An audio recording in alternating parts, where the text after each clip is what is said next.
Hi hello friends, welcome back to my channel Sunita's kitchen and vlogs. ఎలా ఉన్నారు friends? అందరు బాగున్నారు కదా?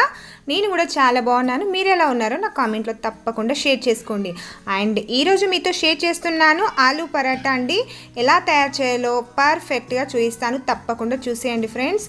ఇలా నేను చేసిన విధంగా మీరు చేసినట్లయితే ఒకటి తినడంతో ఆపేరండి, కంటిన్యూగా 2-3 తినేస్తూనే ఉంటారన్నమాట. అంత బాగుంటాయి ఈ పరాటాలు. ఇప్పుడు లేట్ చేయకుండా వీడియోలోకి వెళ్ళిపోదాము. ఓకే ఫ్రెండ్స్, ఫస్ట్ వచ్చేసి నేను బంగాళాదుంపలు 1/2 kg తీసుకున్నాను. వీటిని కుక్కర్లో పెట్టేసి ఒక 2 విజిల్స్ వచ్చేంత వరకు ఉడికించుకోవాలి. నెక్స్ట్ వచ్చేసి అదే క్వాంటిటీలో అంటే 500 గ్రాముల గోధుమ పిండి తీసుకున్నాను. ఇందులో టేస్ట్కి సరిపడా కొద్దిగా ఉప్పు వేసుకొని కొద్దిగా వాటర్ యాడ్ చేసుకుంటూ బాగా కలుపుకోవాలి.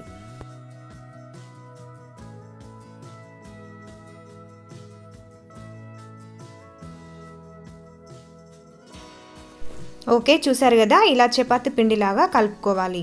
ఇప్పుడు లాస్ట్లో కొద్దిగా నెయ్యి వేసుకుంటున్నాను.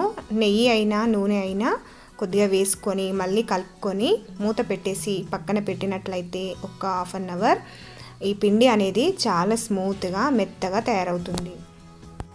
సో మన పరాటాలు అనేవి చాలా బాగా వస్తాయన్నమాట.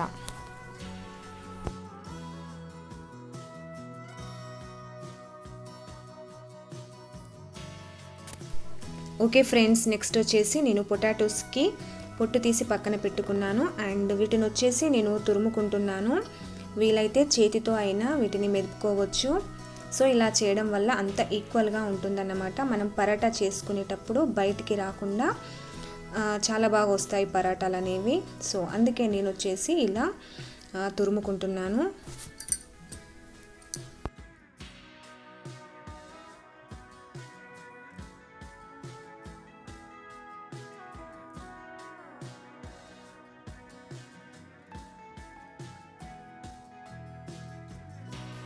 ఓకే ఫ్రెండ్స్, ఇలా పొటాటో మొత్తం తురిమిన తర్వాత ఇందులో టేస్ట్కి సరిపడా ఉప్పు వేసుకోవాలి. అలాగే నెక్స్ట్ పచ్చిమిర్చి అండి, నేను కచ్చాపిచ్చగా చేసి వేశాను. సో పిల్లలు తినడానికి ఈజీగా ఉంటుంది. అలాగే తురిమిన కొత్తిమీర, పుదీనా, అలాగే కరివేపాకు అండి, ఇవి సన్నగా కట్ చేసి వేసుకోవాలి. అలాగే నేను వచ్చేసి కొద్దిగా క్యారెట్ తురుము కూడా వేసుకుంటున్నాను. అండ్ నెక్స్ట్ ఆనియన్స్ వేసుకోవచ్చు, లేదంటే ఉల్లి తరుగు వేసుకున్నానండి. నేను వచ్చేసి అన్నిటినీ సన్నగా కట్ చేసి వేసుకోవాలి. అండ్ నెక్స్ట్ కొద్దిగా ధనియా పొడి వేసుకోవాలి. అలాగే కొద్దిగా పసుపు, ఇవన్నీ వేసుకున్న తర్వాత వీటిని బాగా కలుపుకోవాలి. నేను వచ్చేసి ఎక్స్ట్రా కొద్దిగా కారం కూడా యాడ్ చేశాను. అలాగే కొద్దిగా జీలకర్ర. ఇప్పుడు వీటన్నిటిని బాగా కలుపుకోవాలి.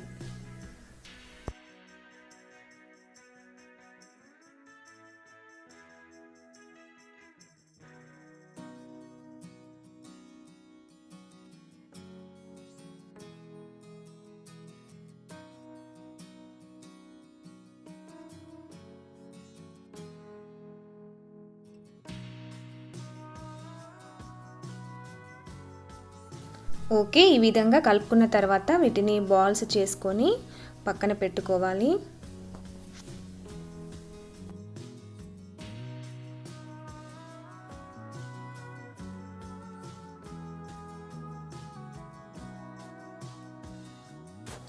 ఓకే, ఇప్పుడు నెక్స్ట్ వచ్చేసి చపాతీ పిండి చూద్దాము.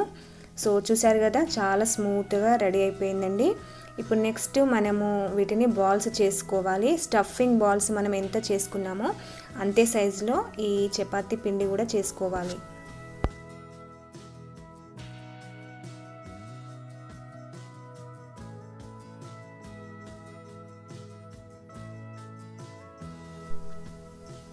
ఓకే, ఇప్పుడు నెక్స్ట్ వచ్చేసి మనము ఇందులో ఈ స్టఫింగ్ అనేది స్టఫ్ చేయాలి.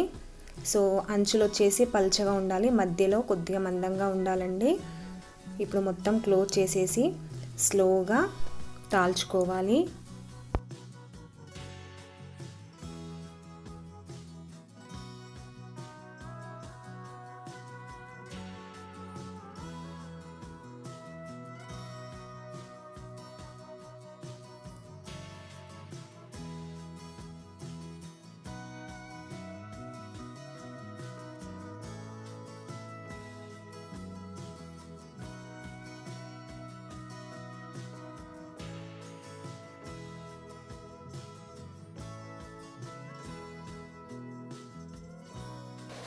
చూసారు కదా, ఈ విధంగా చేసుకోవాలండి. మరీ పల్చగా కాకుండా మరీ మందంగా కాకుండా మీడియం ఉంటే బాగుంటాయి పరాటాలు వచ్చేసి.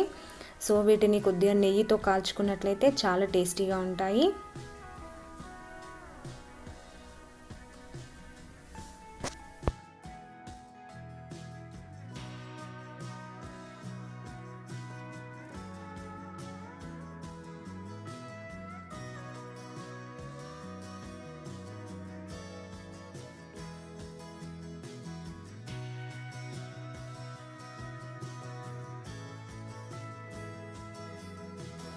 చూసారు కదా ఫ్రెండ్స్ ఎంత బాగా పొంగుతున్నాయో. సో చాలా బాగా వస్తాయి. తప్పకుండా నేను చేసిన విధంగా చేసి చూడండి ఫ్రెండ్స్, మీకు కంపల్సరీ నచ్చుతాయి.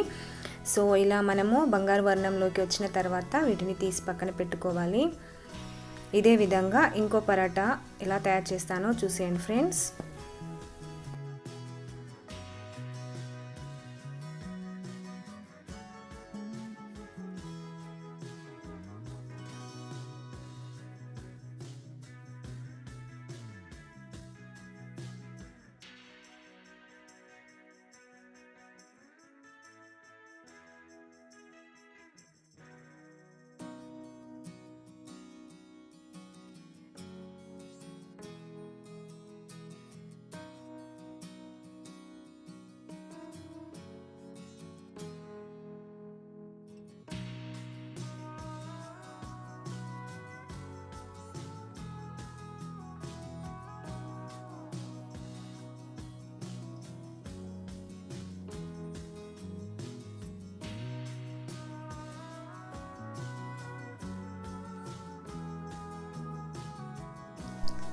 ఓకే ఫ్రెండ్, చూసారు కదా ఎంతో టేస్టీగా ఉండే ఆలూ పరాటా రెడీ అయిపోయాయి. తప్పకుండా మీరు కూడా ట్రై చేసి ఎలా వచ్చాయో నాకు కామెంట్లో తప్పకుండా షేర్ చేసుకోండి ఫ్రెండ్స్. నచ్చితే లైక్ చేసి షేర్ చేసి నా ఛానల్ని ఇంకా సబ్స్క్రైబ్ చేసుకోకపోతే సబ్స్క్రైబ్ చేసి పక్కన వచ్చే బెల్ ఐకాన్ని ట్యాప్ చేయండి. Thank you so much for watching. Bye friends, next వీడియోతో మళ్ళీ వచ్చేస్తాను. బాయ్.